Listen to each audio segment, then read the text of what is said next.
Fondation Jean Jaurès. Penser pour agir. Bonjour, aujourd'hui nous accueillons un invité uruguayen, un professeur de sociologie de l'Université de la République d'Uruguay, Miguel Serna, à qui je dois d'ailleurs une information que j'ignorais il y a encore peu de temps, que Uruguay veut dire oiseau. Voilà.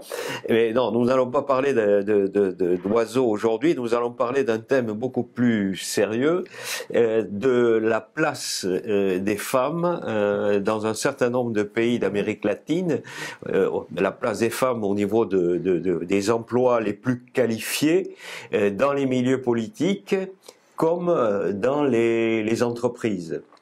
Miguel Serna, dans le contexte de son université, vient de produire une étude extrêmement intéressante, comparative, qui est sur 5 pays. Les 2 plus grandes puissances latino-américaines, au nord le Mexique et au sud le Brésil, et 3 pays du cône sud, le Chili, l'Uruguay et l'Argentine. Donc Miguel, pourquoi avoir fait cette étude? Bon, cette étude est en partie de la grande transformation du siècle XX, qui nous avons la transformation des femmes à l'espace public, les femmes qui a introduit dans les marchés de travail, dans l'emploi, le monde de la vie politique, le monde de la vie économique, la transformation de la famille, mais la question principale de cette étude, c'est qu'est-ce qui a passé avec les postes hiérarchiques principaux, de direction. De direction dans les champs politiques et les champs économiques. Mais pourquoi avoir fait un comparatif sur l'ensemble finalement de l'Amérique latine? Parce que le Mexique est assez différent des pays du cône sud. Oui, nous voulons comprendre des choses. La position d'Uruguay dans le contexte latino-américain et aussi la comparaison entre les champs politiques et les champs économiques. Qu'est-ce qui a passé pendant les dernières années dans ces pays? Qu'est-ce que nous savons qui... Ma question portait sur le domaine de l'étude. Oui. On voit bien Brésil, Argentine, Chili, Uruguay, il y a au moins une cohérence géographique, peut-être sociologique, mais le Mexique, c'est un autre monde. Est-ce que l'hypothèse de départ était de dire finalement il y a une homogénéité culturelle latino-américaine, et l'hypothèse Nous avons deux types d'hypothèses. La première hypothèse, qui est la différence entre le développement humain, économique et social et les grades d'inégalité en chaque pays, ce sont variables importantes pour comprendre les inégalités de genre. Et aussi que les inégalités de genre ont eu un spécifique propre. En ce pays, qu'est-ce qui a passé? Qu'est-ce que les indicateurs nous pouvons dire sur la différence entre les pays? Deux choses. La première, que entre chaque 100 pays, Mexico Argentine, l'Argentin, ont les taxes plus égalité de participation des femmes dans les chambres politiques. Mexique et Argentine. Mexique et Argentine. Tiens. Et Maximum d'égalité, ça veut dire, au niveau du Parlement. Au niveau du Parlement, la représentation des femmes est autour 40 un peu moins des parlementaires sont au Mexique femmes. Et en Argentine. Eh oui. C'est plus faible au Chili, au Brésil et en Uruguay. C'est plus faible en Brésil, c'est le plus faible de tous. 10%. Ah oui. Et, ce sont des 10% du Parlement. Non, mais quel Parlement? Celui d'aujourd'hui ou le précédent? D'aujourd'hui. D'aujourd'hui, d'accord. Et en Mexique, en Uruguay et Chile, autour 20%. C'est quand même des écarts importants. Oui. Et qu'est-ce qui passe avec les autres champs de domaines de tout, les domaines des grandes entreprises? Ah oui, dans le secteur économique. Hein. Le secteur économique, la participation des femmes est autour 20 et 30%. Dans quel pays? Dans les 5 pays. Ah, c'est homogène. Mais c'est la participation générale. Quand vous avez exactement les cadres plus supérieurs, ah oui, les hauts dirigeants, quoi. Hauts dirigeants, la situation est très différente parce que nous avons en Chile un 5% de femmes, en Mexique, Uruguay, autour de 10 et 15% de dirigeants, au Brésil, 19%, et en Argentine, autour de 60%. 60%. Ça signifie qu'Argentine est les deux chambres de. Et oui, l'Argentine est numéro 1 dans les deux domaines. Et que signifie aussi que les 3 pays de Cône Sud, oui, que ce sont les pays plus avancés du point de vue de développement humain et social, seulement Argentine, nous avons une différence avec les autres États. Alors là, on a parlé des résultats, ouais. Mais comment on peut les interpréter? Bien. Qu'est-ce que nous trouvons que sont les principaux résultats de l'enquête? Nous faisons une enquête sur les 5 pays. C'est une enquête sur les académiciens principaux des principales universités de chaque pays. Académiciens, c'est-à-dire universitaires? Oui, ce sont économistes, oui. Ce sont politologues, ce sont sociologues, chercheurs des principaux universités en chaque pays.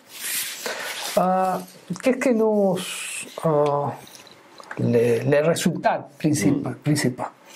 En première partie,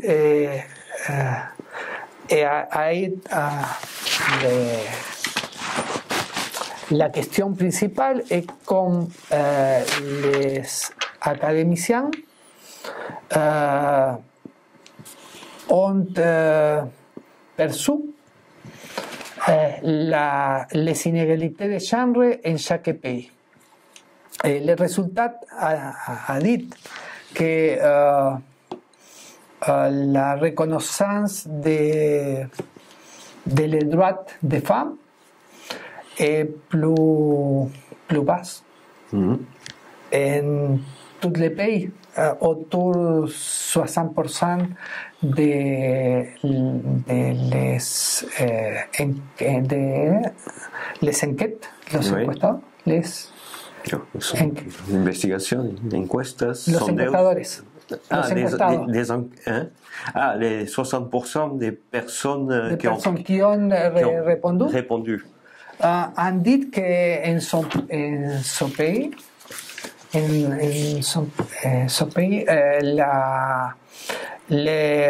la reconnaissance, le respect des droits des femmes moins ou moins bas que le reste de la population. Mais qui c'est qui a dit ça? Dans quel pays? En tous les pays. Dans l'ensemble, oui. Mais dans l'ensemble, mais au Brésil et au Mexique, les opinions se sont beaucoup négatives que dans Argentine et Uruguay. Autre question que nous... Là, ça portait sur les droits des femmes en général. En général. Le droit au contrôle de leur corps. La première, ce sont deux, trois questions sur la situation des femmes en chaque pays. Oui. En chaque pays. Après là, nous faisons autre question qui a été sur la situation des femmes et des hommes dans les postes hiérarchiques. Oui, dans ce dont on a parlé précédemment, dans les postes de direction. Oui, que c'est le central, le centre de l'étude. Le centre de l'étude. Ici, qu'est-ce que l'enquête a dit? Que nous pouvons diviser en deux groupes. Deux groupes, oui. Divisés, oui. Divisés en deux groupes. Un groupe majorité, 47%. Ça veut dire 47% de toute de l'échantillon. De l'échantillon, oui. Qui considèrent ou qu'est-ce qu'ils considèrent? Que les hommes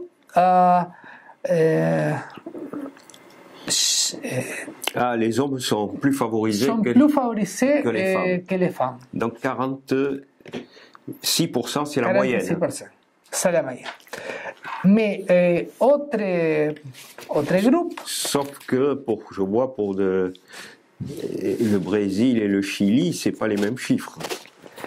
Oui, un peu plus. Oui, c'est 56. Un peu plus. En Chili, Brésil, et moi en Argentine. En Argentine, mais c'est conforme conforme les hypothèses que nous parlons.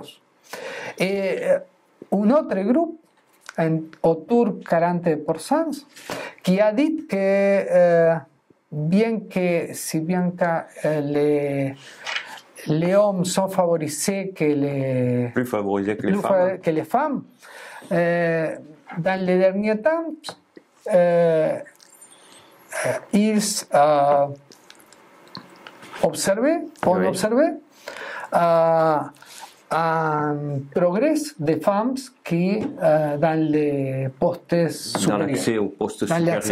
Voilà, donc mais seulement autour de 9% a dit que l'accès entre les hommes et les femmes est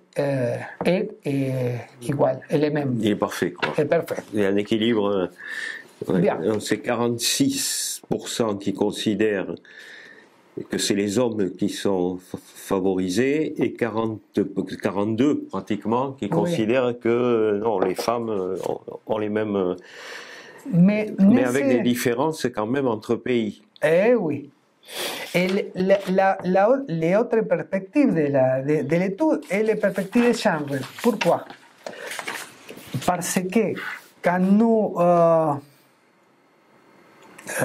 demandons à l'opinion des hommes et les femmes, la même question, la hommes et même femmes. question entre les hommes et les femmes, c'est plus différent. Oui. Parce que les hommes c'est beaucoup optimistes. Oui. La moitié Oui. a dit que Ça va bien. que ça va, que les femmes ont progressé. ont progressé. Mais Du côté des femmes, du côté des femmes, c'est le contraire. 60%. Les 60% a dit que les inégalités ce sont Toujours les mêmes. Toujours les mêmes. C'est bien intéressant. Oui. Mais l'échantillon dont on parle, il est de quelle ampleur? Combien de personnes ont été interrogées? Bon, le total de universités qui ont part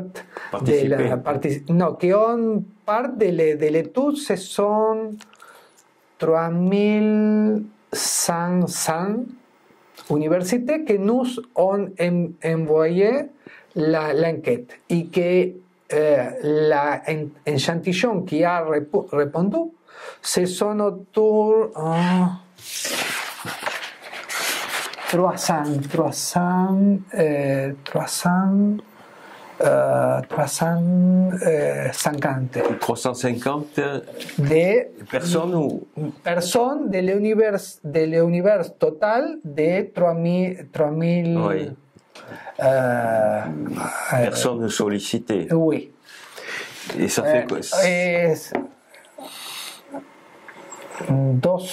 Entre 12 et 15% du total Oui. de Mais c'est 300, les objets de 300 pour les 5 pays? 300 pour les 5 pays. Oui, c'est un échantillon qui est quand même faible. Non, non plus, parce Non. que les univers total, ce sont 3000. Oui. Pour ce type d'enquête, c'est bien. Oui. C'est un échantillon petit pour un échantillon de 1000 personnes que vous avez besoin pour un échantillon national. Mais Oui. c'est un univers. Mais dans chaque pays, l'échantillon a été composé de la même façon? Oui, autour de 60 questionnaires en chaque pays, Oui. 60 personnes, Non, mais, oui. et moitié d'hommes et moitié de femmes. Et par catégorie sociale, c'est la même chose d'un pays à l'autre? Oui, non, mais ce sont en trois parts, 30% d'économistes, 30% de politologues et 30% de sociologues et autres professions. D'accord. Ah, ce sont des chercheurs qui ont répondu. Oui, sont seulement chercheurs. Ah, d'accord, C'est d'accord. un échantillon et Oui. un univers de chercheurs Oui. universitaires. Ne sont pas toute la population. Toute la population. Et ce sont des chercheurs qui travaillent sur ces questions. Oui. D'accord, je comprends mieux. Pardon, Bon, on ferme la parenthèse. Pardon mon Non, français. non. Mais c'est bien pour comprendre la couverture de Voilà, l'étude. c'est ça. Et à pesar de... On en était Oui, mais aux réponses croisées, Oui. hommes et femmes, oui, mais à pesar de... en dépit. En dépit que ce sont universités, la différence Oui. entre hommes et femmes Est importante. est importante. Oui. C'est un premier Oui. donnée Oui. intéressant. Oui. parce que vous pouvez dire non, c'est différence entre les cadres dirigeants et les universités, mais les universités aussi, la différence est importante. Après là, nous focalisons. Oui. Nous focaliser dans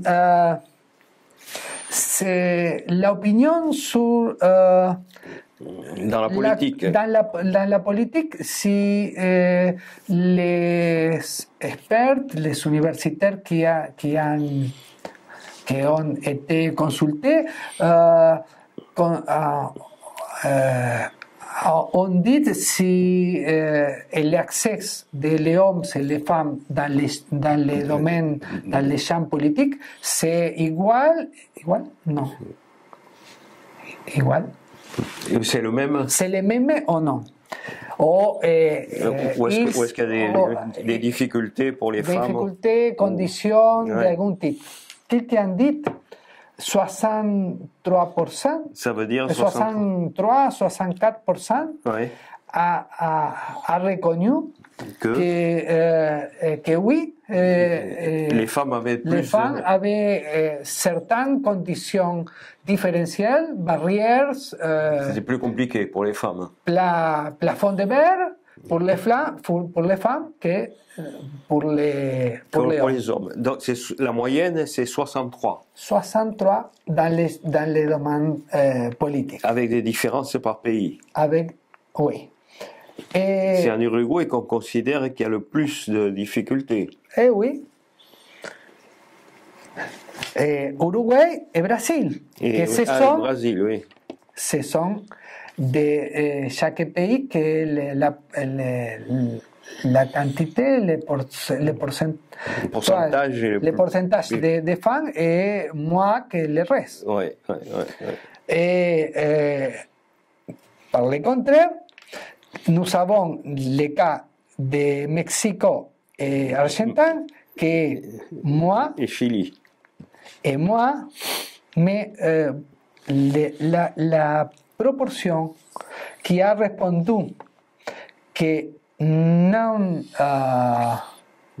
n'existe pas barrières, Qu'il n'y a pas de barrière, oui. qu'il n'y a pas de barrières, ce sont beaucoup dans Argentine et Mexique que le reste. Oui. C'est ici. Oui.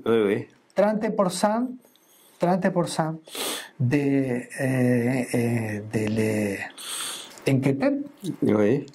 a dit que non, il n'y a pas Il n'y a pas de barrière. de barrière dans chaque pays. Oui. 27. 25 27. et 27, 27, oui, 28, oui. Bien. Après là, nous fait sa comparaison entre les femmes et les hommes. Et les hommes. Et de nouveau, nous pouvons identifier différences d'opinion Sur l'existence ou non de sur barrières. l'existence ou non de barrières. Pourquoi? Parce que les femmes ont dit les 72 a dit que ont reconnu que si, que oui, Il y a des barrières. il y a des barrières. 72% des femmes. Contre le contraire, avec 57 pour les hommes. pour les hommes. Oui, non, oui, un écart. Et exactement le contraire, l'opinion entre la différence entre qui a dit qu'il n'y a pas de barrière, l'opinion de l'homme, c'est le double. Oui, Le double le double que pour les femmes. que pour les femmes. 24 et 12, oui. 25 et 12. 25 contre 12 12, oui. de la femme qui ont dit que non, qu'il n'existe pas Il n'y a pas de problème. Oui. barrière. Il n'y a pas de barrière dans les champs de l'économie. Oui. Nous faisons la même question sur les champs de l'économie. Oui. Et qu'est-ce que nous pouvons dire? Ou quels sont les principaux résultats? La barrière. C'est toujours dans la même question. C'est la même question Sur s'il y a des barrières dans les chambres. dans les entreprises, oui, Oui. pour accéder au poste de direction. Bien. Les résultats, c'est similaire, mais non les mêmes. Similaire parce que la majorité Oui, partout, la 50% majorité dit oui. a dit oui. Oui. Il y a barrières dans ces chambres, mais le pourcentage, c'est un peu moins que dans les chambres économiques. Mais les points, les données intéressantes, que quelques pourcentages de questionnaires qui ont répondu que n'ont connu Et qui ne savent pas. la situation ou qui Oui. ne savaient pas. Oui. Ce sont 34%. Oui. Et en Argentine, nous avons 37, oui. 36, 9, 36 37. 9. Bien. La différence entre pays, c'est similaire comme le À cas peu près, sauf de pour le Chili, mais c'est autour de 55. Eh oui, n'est pas beaucoup de différence, mais en Chili Le et Chili, Brésil, oui, c'est ce sont plus élevé, oui. plus élevés. Que les autres hypothèses que nous chercherons est que les pays que se sont beaucoup inégalités, la perception d'inégalité est plus forte que les autres. Bien. De nouveau, la différence entre hommes et femmes, l'opinion de hommes et femmes est beaucoup. Parce que les femmes se sont beaucoup reconnues Leur situation d'inégalité, 62%. Et en contraste, Et pour les hommes, c'est 50. C'est 50. Oui, il y a 12 points d'écart. Hein. et les mêmes en la otra diferencia, en quelques personnes a dit qu'il n'y a pas de barrières. Les hommes, ce sont les doubles que les femmes. Non? 12% dans le cas des hommes et 7% dans le cas des femmes. Bien. Et la troisième part de l'étude est pour chercher quels sont les principaux facteurs qui peuvent attribuer à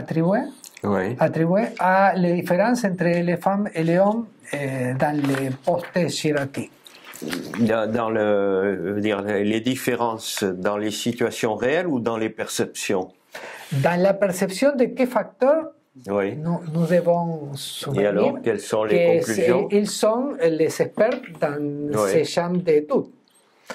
Et surtout, notre question est quel est le papel, le rôle des partis politiques et le rôle des entreprises dans la sélection, parce que entre hommes et femmes, entre hommes et femmes, entre hommes et femmes à diplôme égal. Oui. Pourquoi et quel est le rôle des institutions pour corriger ou non? Ou non, oui. Et alors, quelle est la réponse? Et c'est intéressant. quel est le facteur ou quel est le rôle que ont joué les partis politiques et les institutions politiques selon les experts. Il a dit que le principal problème est la fiabilité. La faiblesse. Faiblesse des politiques affirmatives, des politiques affirmatives des femmes, des genres, en première position. Oui. Les discriminations positives. Oui. Et le deuxième facteur qu'ils ont identifié a été le retard oui. des femmes pour adhérer à des partis politiques. Pour faire ses propres carrières dans les partis politiques. Pour les sobrecargas. Oui, en raison de leur responsabilité familiale. De responsabilité de l'activité familiale. Oui. Et le troisième facteur qu'ils ont identifié, c'est le domaine. La domination de l'homme. Le domaine masculin oui. dans les cadres dirigeants. Et une différence particulière d'opinion entre les femmes et les hommes sur un aspect qui ont dit surtout les femmes, qui est la préférence masculine des dirigeants en le moment de choisir oui. aspirants ou candidats oui. dans les partis. Dans les partis, mais et dans les entreprises aussi. Dans les partis. Dans les partis. Quelqu'un dit sur le rôle des entreprises, ou quelqu'un a identifié comme le principal problème dans les. Básicament, en premier facteur qu'il a identifié d'un ample différents items oui. dans l'enquête. Oui. Et le domaine masculin, le premier, c'est le dernier dans les champs politiques. Le domaine masculin de les postes gérenciels, de direction dans les champs d'entreprise et le monde des affaires. Le deuxième, c'est le même que dans les champs politiques, oui.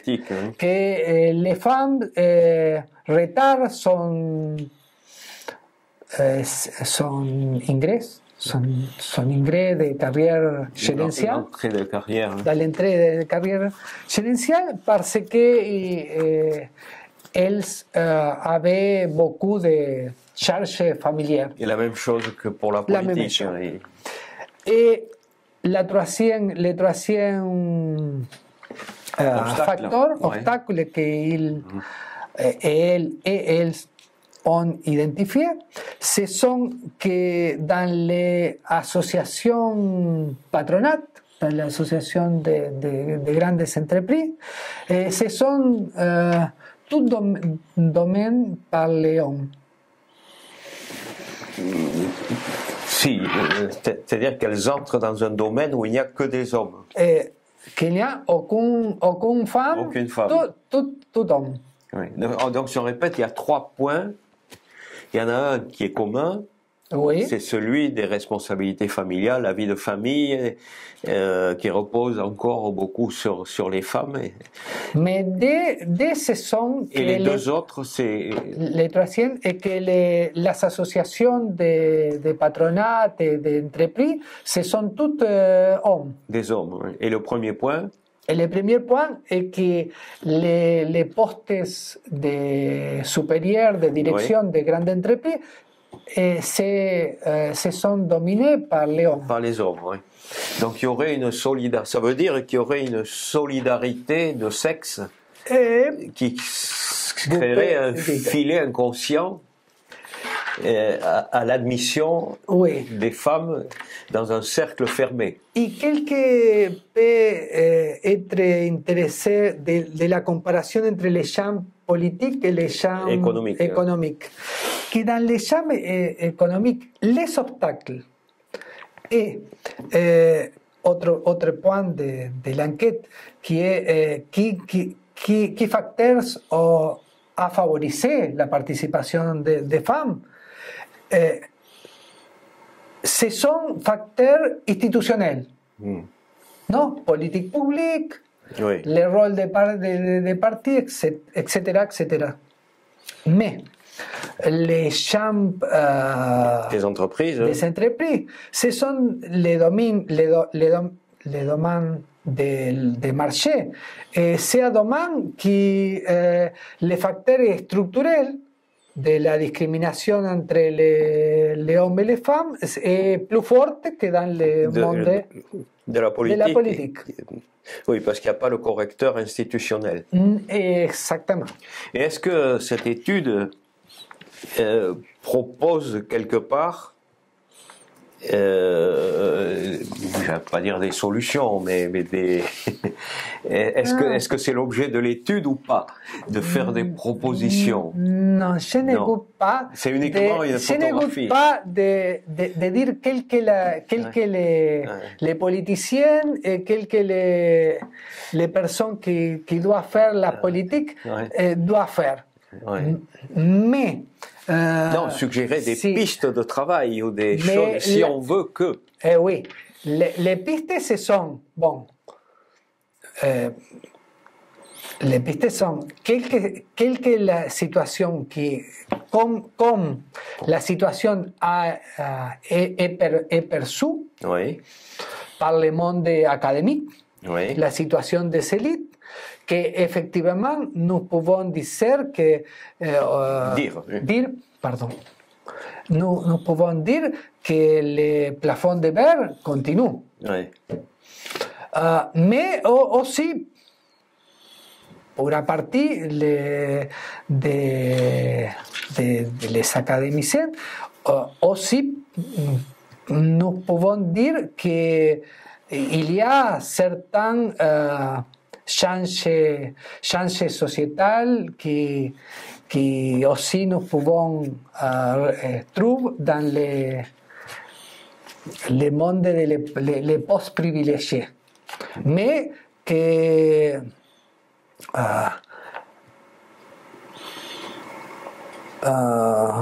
todavía. Ainsi,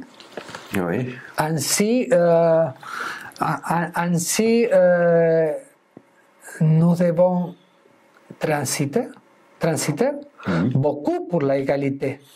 Mais est-ce que cette étude va être publiée? Oui. Et est-ce qu'elle va être envoyée aux responsables institutionnels de l'Uruguay et aux responsables des chambres d'entreprise, patronat? Est-ce que vous avez le projet de faire connaître cette étude? Oui, c'est la principale. Dans les 5 pays. Oui, dans les 5 pays, comme j'ai dit avant la conversation, l'entretien, pardon, nous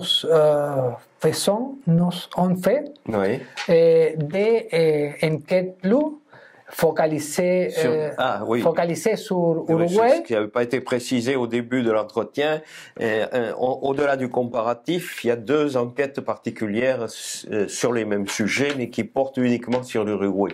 Et que sur la élites politique et sur la élites entrepreneuriale. Économique. Non, mais ma question était pour les 3 enquêtes.